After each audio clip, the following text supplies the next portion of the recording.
Sorry, say that again, Steve. No, we're good. It was frozen for a little while, but it seems to straighten Okay. out. Okay. All right. Hopefully this all works out. Okay. So we are up to Reish Mem Ches, which is the title of this is Did Hamaflig Besfina V'Halech B'Shayara B'Shabbos.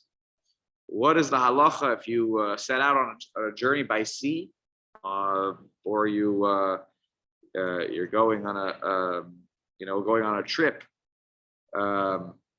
and the question is, can you do this on Shabbos? Can you do it on Erev Shabbos? Can you do it a few days before Shabbos? So it's not such a simple answer. So we are, that it's also not a simple topic. When I'm not even going to start with the Shulchan Aruch, and we're going to start with the Hagdama and the Mishnah Berurah. The Mishnah Berurah has a whole column here that is just completely an introduction to the topic. It is important to understand the context of the Gemara, and there is a machlokas between the Rishonim about what is the problem in this. What is the Brisa getting at? So let's read. Let's read, and we'll figure it out from there. Hine. So everyone see that it's the Mishnah Berurah. Is not even there's no aleph or whatever. It's just an introduction. Everyone see where that starts? Yeah. You see it, Tommy? Yeah, I see. Okay. Okay, no worries. Okay, Hine kodem shenichnos beveir divrei hashulchan aruch natik lashon habrisa hanebar b'zevei garan daf yud tes. So before we can get to the Shulchan Aruch, before I start quoting this and explaining the Shulchan Aruch, I want to take a look at the Brisa that upon which this is based from. You got Daf Yud Tes in Masechah Shabbos. What does the Gemara there say? Tana Rabbanan, the rabbis taught us in the Brisa, Ein mafligin b'sfina pachos migimul yamim kodem ad Shabbos. You're not supposed to set out on a sea journey from 3 days before Shabbos. Okay, so that would seem to include Wednesday, Thursday, Friday. Shaila, does it mean?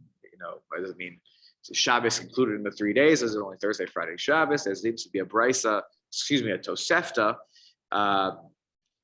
that quotes this further within a machlokas of Beis Shammai and Beis Hillel, and Beis Hillel seems to explain this opinion of this opinion as meaning Thursday, Friday, Shabbos. So the 30 days includes Shabbos, but that's not the opinion that many take in terms of explaining the Gemara just simply as is. So we'll get there.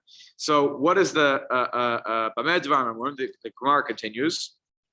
The Brisa continues. What are we talking about with regards to what kind of travel is prohibited 3 days before Shabbos by boat? Lidvar harashus. You want to take a vacation. You want to go on your own business. Or you're not business. So it's for your own purposes. Aval lidvar mitzvah. But if it's a purpose for mitzvah, you want to go. You're a mohel and they're calling you over to a town. There's no other mohel, so you need to go. That's a dvar mitzvah. If you're going to mevaker a chola, that's a dvar mitzvah. If you're going to sell talis and tefillin, you're a batim macher, so you're doing it for a mitzvah. Then it's shop, you're done. Then it's okay. Uposik imo almanas lishbos ve'eno shoves divrei Rabbi Shimon Gamliel Omer eino tzarif.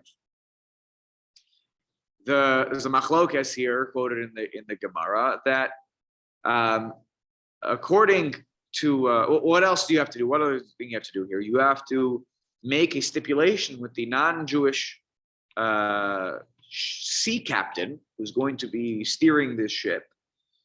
It's their ship. I'm just paying $10 to get a ticket on the boat, whatever it is. So I have to make a condition with the captain that he stops the ship. He rests the ship on Shabbos. And even if he doesn't, so it's fine. As long as I stipulate that he doesn't, he makes his own decision and he wants to continue because he has other passengers. He has his own interest in getting from point A to point B. As long as I tell him, I don't want you to go on Shabbos, and he'll say, okay, go take a seat. And he does whatever he wants, it's okay. Or Shimon Gamliel says, you don't even need to make that stipulation. It's totally fine without that conversation. The Brisa continues, "Mitzor letzidon shu mahalach yom echad afil erev Shabbos mutter." So I had to look it up on a map. I wanted to make sure I was not making a mistake. Anyone else know? I didn't know this until last night. I was just preparing. Where is Tzor and Sidon? They're modern, actually cities today, not in Israel. Oh, they're in Syria. Correct. In Lebanon, I believe. In Lebanon, Tzor is Tyre, Tyre, and Sidon. Sidon is Sidon, right? It's like I think it's in Lebanon from when I was looking at the map. And they're both coastal cities. So if you imagine you're talking about taking a boat journey, going up the coast to the north from Tyre to Sidon. And so apparently that was a one-day journey. So the Brisa says, it's the Brisa speaking, not the Perish. We saw Sidon, which is a one-day's journey. Even on Erev Shabbos, it's mutter. Ad kan Lashon Brisa, close quote, that's the end of the Brisa. Now we have to unpack the Brisa. But the problem is there's so many things that are unclear. The Brisa never says, why can't you travel 3 days before? Why is it that if it's a one-day journey, it's okay? What if it's a 2-day journey? Can I go on Thursday? If you tell me 1-day journey is okay on Friday, Erev Shabbos is a 2-day. There's a lot left unexplained here as to what's going on. So,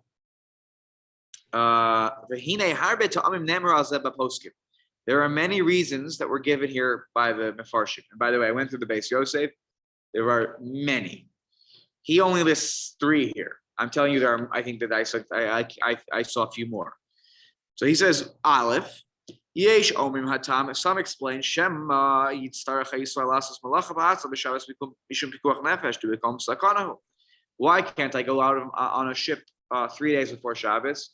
Because what happens if you can't figure things out, get to a port city, it's 3 days. What happens? By default, I'm in a situation of sakana. Not necessarily, but oftentimes you're traveling and you're running out of water, you're running out of food, you're in a medical state, whatever it is. And so you're putting yourself in a situation where you won't be able to get back to shore quick enough without violating Shabbos. And now it's going to be mutter to violate Shabbos. So in order to try to prevent yourself from being in a situation of pikuach nefesh, better not get involved right 3 days ahead of Shabbos. Bet, what's the other way you could look at this? Shiasi ha'eno yehudi balas bina avur malacha b'kshira hakela v'shar chilulim. In order for certain things to happen when you have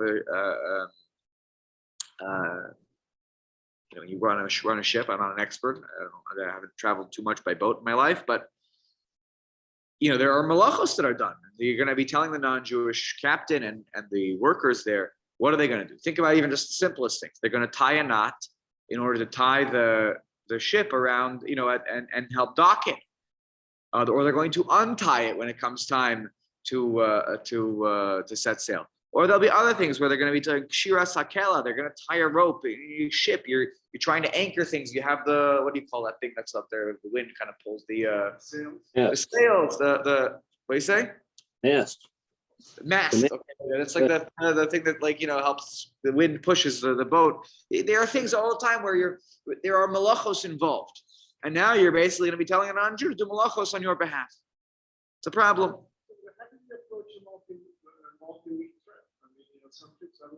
Yeah, good. So hold on, we're gonna get there. Don't worry, there are plenty of heterim.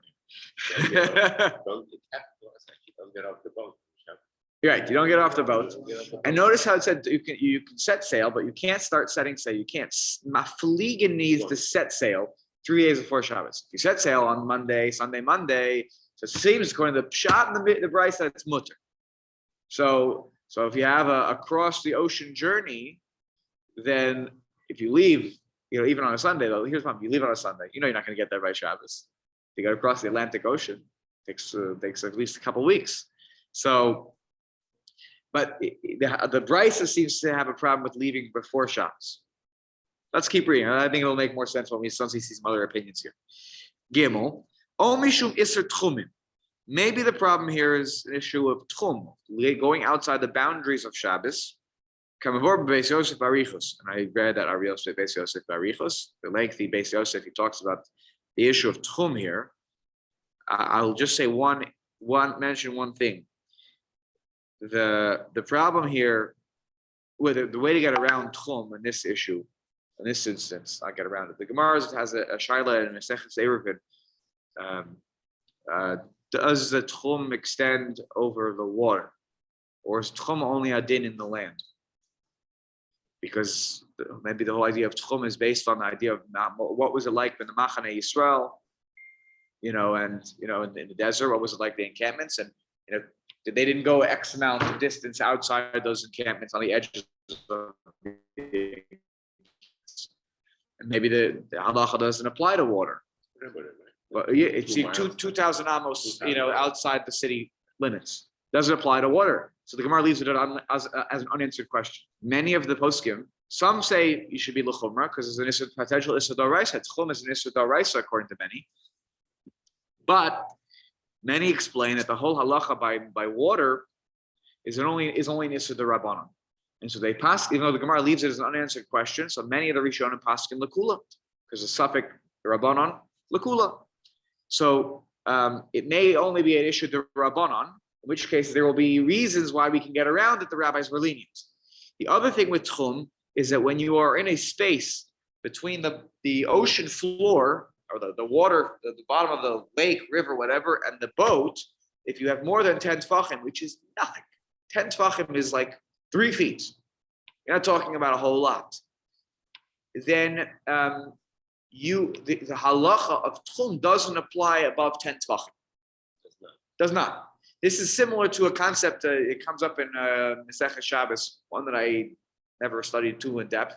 But if you're throwing things in the air from one building to another, where there's no, let's say there's no A-roof, there's no nothing, and it never lands down on the ground, you throw it from window to window, or you pass it from window to window, but through the avir of the Rishus Sarab, can you do that? It's a whole sugya. The question, you were learning in the beginning of Hilchot Shabbat, they talk about this. So it reminded me of that. But the idea is that maybe above 10 tefachim, not maybe, according to many, above 10 tefachim, there is no din of tchum. It's only a ground halacha. And that applies even to the water, but it has to be sort of, not too far from the ground level underneath as I think in the Beis Yosef, he has the karka, hayam or something like that, karka of the nahar. So which is a funny term because we would would call that we wouldn't call that the ground. It's this, yeah. So okay. So Harif Sirle, the Imishum Chashash Malacha O Tchumen, if the Rif says, or Ritzchak Fasi says, if the whole thing is about you're worried that the non-Jew is going to do malacha, or you'll have to do malacha to save yourself, or it's a matter of Tchum. He says, I don't think that's correct because if that was the case, it should be usher on Monday. It should be usher on Tuesday. Why? If you're going to end up, on the boat on Saturday and you have Issur d'oraisa, why should it be mutter? And even for a matter that is a mitzvah, why should there be a special heter? The Rif was of the opinion that the whole problem here is it's a nullification of the mitzvah of enjoying your Shabbos. How so? And this is what they believed, and I'll let the Dr. Keller weigh in if this is medically accurate.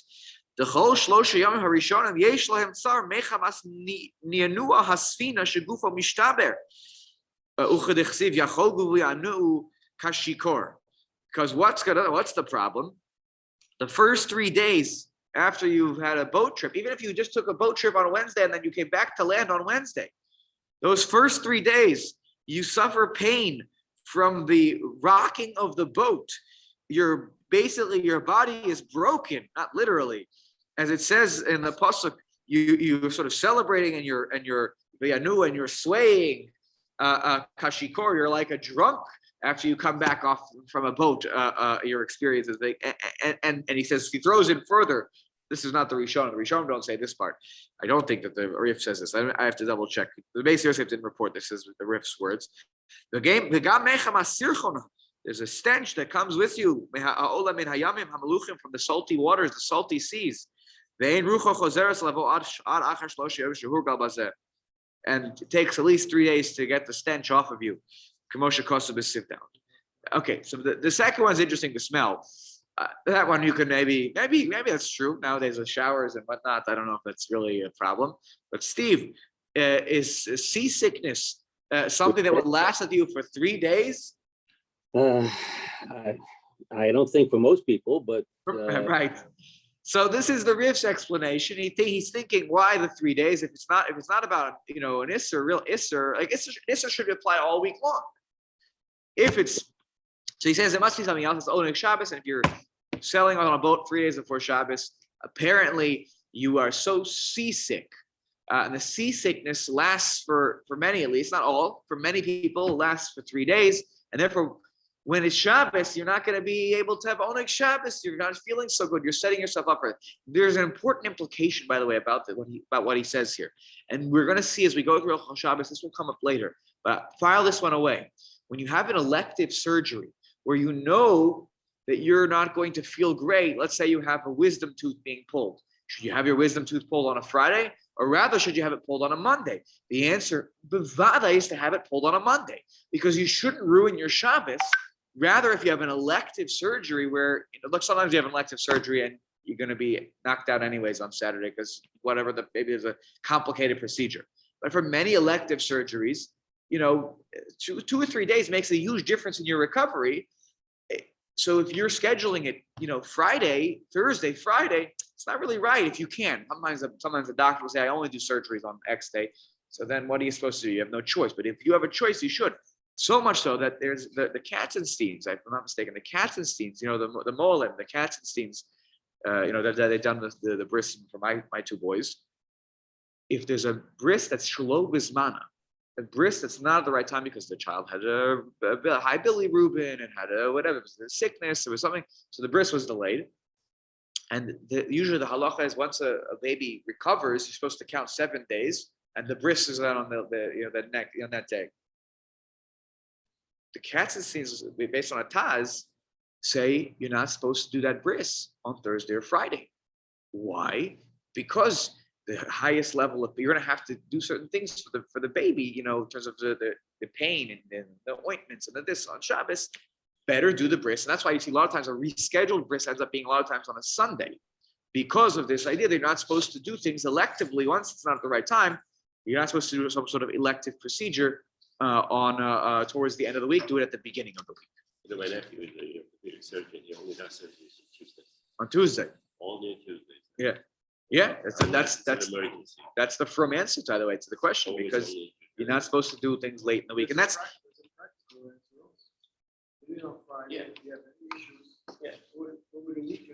the practical. So Friday, no doctor, in on Saturday. Yeah. Okay, good. So that's again, Daled. What's another way you could look at this?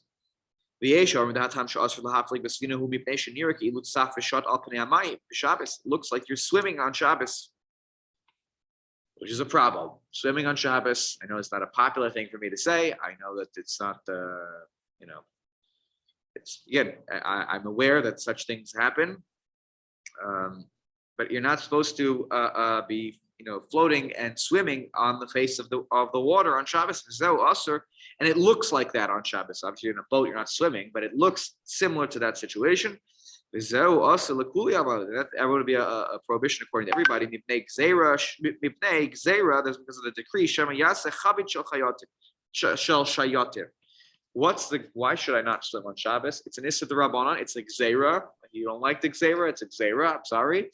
The gzeira is that you will make a barrel on which to float upon. Right? You will shape and form a barrel, and you'll start doing malachas to cut the barrel, and it's like a kickboard almost. You're making or maybe not a kickboard. Think about people have buy those fancy things now to relax on the water. Or they're like those. They float on the water. Yeah. So instead of that, you'll make a nice piece of wood, and you'll realize, so you're not supposed to do that. So, and that was the fear. So that way, don't swim on Shabbos because you might want to make yourself one of these, either something to float upon. That's the whole gzeira. As we'll see when we get to Shin Lamed test in probably 2 or 3 years.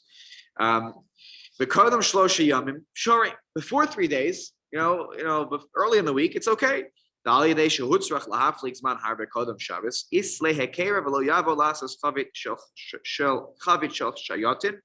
you leave apparently earlier in the week, it's not a problem because it's clear, because it doesn't look like you're, swimming. It doesn't sort of look like in the category. I went for a trip clearly. And so I won't make, no one will, there's at least some sort of clear distinguishing factor that I'm not going to, maybe for myself, even that I'm not going to make a chavit shel shayotin, or maybe I'll have made it before then because I'll have been in the water for many days. If I'm going to make it, I'll already have made it, maybe. Something like that. It's a very, the svara here is shaky.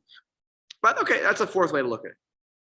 The Osan HaPoskin and his Kalel, the Svirla Hudatam Mishum Milacha or Mishum Tchumim, for those poskim who said before that it's because of a malacha or because of tchum, how do you distinguish for those folks between the 3 days at the end of the week, 3 days at the beginning of the week? Why should I distinguish? If it's about tchum, it's tchum. If it's about malacha, it's malacha. So what do you say for those people? Mishum deshloshem kodem Shabbos mikre kama shabta. V'chal alav lihi zoher shel yavad lidei chilu Shabbos. Kodem shloshem dehem mikre basar Shabbos he'avar. This is fascinating. The Baal HaMor is the one who says this. Beisosa quotes the Baal HaMor. And we see this halacha when it comes to Havdalah, by the way, that the 3 days that precede Shabbos are already they are nikrais on the coming Shabbos, right? Wednesday, Thursday, and Friday are really a part of the coming Shabbos. Rabbi J.J. Schechter always used to like to point this out very cutely. Maybe it's not so cute. Maybe it's a real shot behind it. Why do we say Lechun Ranan at the end of Mizmor, the Mizmor on Wednesday? It's not. It's part of the next, kapitel Tehillim. Also, it's just like we just add the Lechun Ranan on. So he said that it's an Indian of it's. We're moving towards Shabbos. That the Shabbos is coming. The 3 days after Shabbos, Sunday, Monday, Tuesday, those belong to the previous Shabbos. Haraya, if you didn't make Havdalah al Hakos, you can make Havdalah al Hakos up until Tuesday night when the sun goes down. So this is very much following those footsteps. The three days prior to Shabbos belong to the coming Shabbos. And so if you're going to set sail right before then you have to be worried about malachos, tchum, whatnot.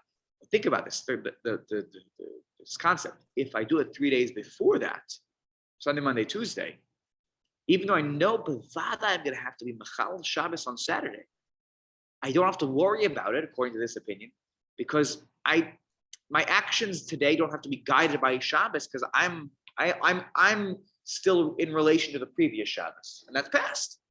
So according to this approach, what happens on Saturday is not my problem on Monday. I don't have to worry about it. So that's what he's saying. And that's why it's mutter to go out on those first 3 days of the week. But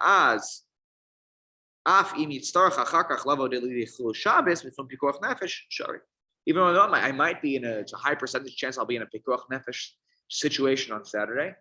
Okay, it is what it is. I don't have to. My actions, according to the Baal HaMor's thinking, don't have to be guided by thinking about the Shabbos that's coming because I'm shaykh to the Shabbos that just passed. It's still Sunday. Okay. Even though it's in Sif Beis, we're going to see that the Mechaber is going to follow the Rif's point of view, which is it's all about Oneg Shabbos. Shehetik Perusho, he's going to basically quote what he said. He splits the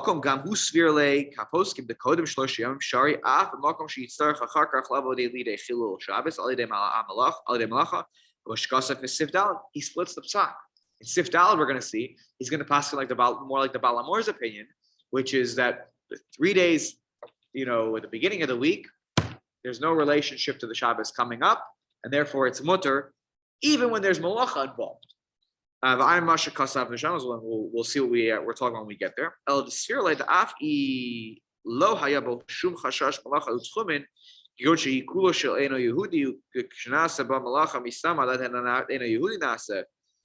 If there's a situation where there's no problem of chashash malacha or tchum, and for example, whatever the non-Jew is doing, he's doing it for his own accord, right? He has a business. He's in the business of taking passengers from one place to another. Not a Jew, not necessarily Jews going on this trip. He does this route every day. So then he's not doing it for me. I get on the boat. I'm an extra passenger. What does he care? I pay as long as I pay. He's not doing it for me. He did it because his business. He says I go from X to Y. And let's say the depth of the water there is greater than 10 tefachim, so there's no tchum issue. According to many poskim, if you have 10 tefachim, you don't have to. You're above 10 tefachim from the karka, the what do you call that in the ocean? The sea, the floor, ocean floor, the sea, whatever it is. The seabed, yeah. Come on, B'Simin Taf Daled. We'll see when we get to the Hilchos of Tchumin. After Hilchot Shabbos come the Hilchos of Tchum, as I'm sure Steve fondly remembers from the Shabbos morning shir. We still have a problem of Oneg Shabbos. That's the Rif's whole thing. And now he's like, now it'd be different. He laid out 5 positions amongst the Rishonim how to explain this one brisa, what's going on. Now we can understand the what the Shulchan Aruch is talking about. But it's important to understand there's multiple opinions about how to understand this one brisa. 3 lines in Hilchot Shabbos, and this is going to be the reason we have various different opinions. Now, what's going to be very practical about this topic, as we get into it, again, boat trips were, of course, very much more practical 50 years ago, 60 years ago than they are today. It's true. People still travel across across the ocean by boat, but much less. Now it's the airplane. Yeah, airplane is the. You're right. Going across the Atlantic Ocean, you spend 2 weeks. Yeah, Ma'asim B'chol Yom, by the way. Jews were all the time coming across the ocean to America prior to the war. After the war, I don't think everybody came on a plane when they came to, in the late 40s, early 50s. They came by boat.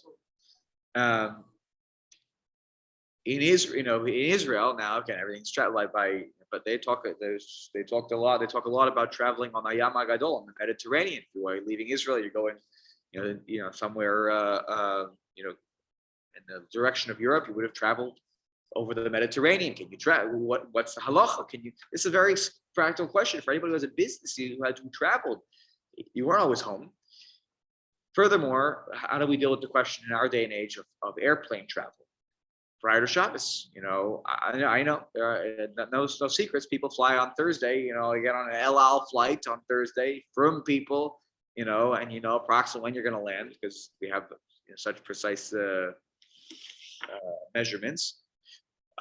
Is it mutter? Is it not mutter? Do you say that? What about a journey by car? Can you go? You have a 2-day drive. Can you go on your 2-day drive from here to Texas? I don't know. Can you? So how does what we're going to learn here? We're going to have to think about how we transpose the halacha here in the Svara to our modern day situations. I'll read the opening of the Shulchan Aruch here, and then we'll probably just stop for today, and we'll continue next week. But this is going to be an interesting topic. The shayaras are traveling through the desert also. That's really interesting. That's not boats. They're going to talk about traveling through the deserts. Okay, so the Shulchan Aruch says, "Mutar lahaflik b'sfina afilu be'erev Shabbos im polech ledvar mitzvah posik yimoshe yishbos v'imachar kach lo yishbos epakach klum." So who does he pass him like? He's just trapped. He quotes the brisa. It's permissible to go out on a boat trip, even on erev Shabbos, if you're going for a dvar mitzvah. Okay, so you're going for a dvar mitzvah, totally fine. Again, if it's about Oneg Shabbos, you're traveling that 1-day journey, you get there, you feel seasick. Okay, but you know what? You're the Moel who's going to perform a bris on Shabbos, the big mitzvah. Uposik Yimoshe Yishbos, as long as you stipulate with the non-Jewish captain, don't steer the boat on Shabbos. Sheyishbos, rest the boat on Shabbos. Okay, he rolls your eyes at you and he says, he says, if he doesn't stop, it's not a problem. Who does he paskin like? We have machlokas, he paskins like Rebbe. Remember the Rebbe Shimon Gamliel, I think, was the one who said that you don't even have to make that stipulation. He paskins like Rebbe in the price. You have to say it. Whether they do it or not, okay, that's their problem. But if it's for a matter of your own business, your vacation, whatever, you're not supposed to set out for that journey 3 days before Shabbos. Ramah continues and says, before that, the early part of the week, it's okay. This is your homework. I tried to figure out what this means also. Even with a sfina. Canal, in like the canals, they would have the animals. They had on the 2 sides, they had Yeah. Okay. Good. That's what when I looked it up. That's what I saw. I never had heard such a thing. Apparently, you have in the smaller canals and whatnot, they would have animals on the sides on the dry land. Were pulling the boat through the water. When I first read this, I said, "Why are there behemoths in the water? Like it doesn't make any sense. It's so shallow, just walk it." But okay. Even if there aren't 10 tvachim, which would be not an issue with tchum, so it's okay even if the animals are pulling it, as long as you started that journey early enough. And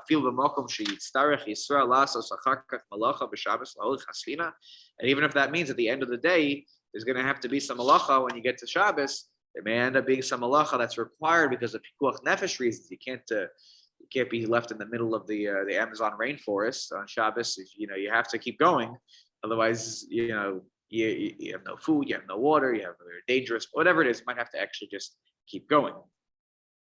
If it's a short distance, like the Bryce's example from Tzor to Tzidon, it's a one-day journey. As long as you go in the morning, right away in the morning, you can go. Because it's possible for you to get there before Shabbos. If you live in a place where the minhag hamakom is not to go out on trips on Erev Shabbos, even for short boat trips, you're not supposed to go out. That's if it's a minhag hamakom. Okay, I think today we don't have such a minhag in the United States of America or in Israel, I have to guess. Okay, we'll take a look at the Mishnah Berurah's comments next time. We'll pause here, and I wish everybody a good day. Thank you. Shkach.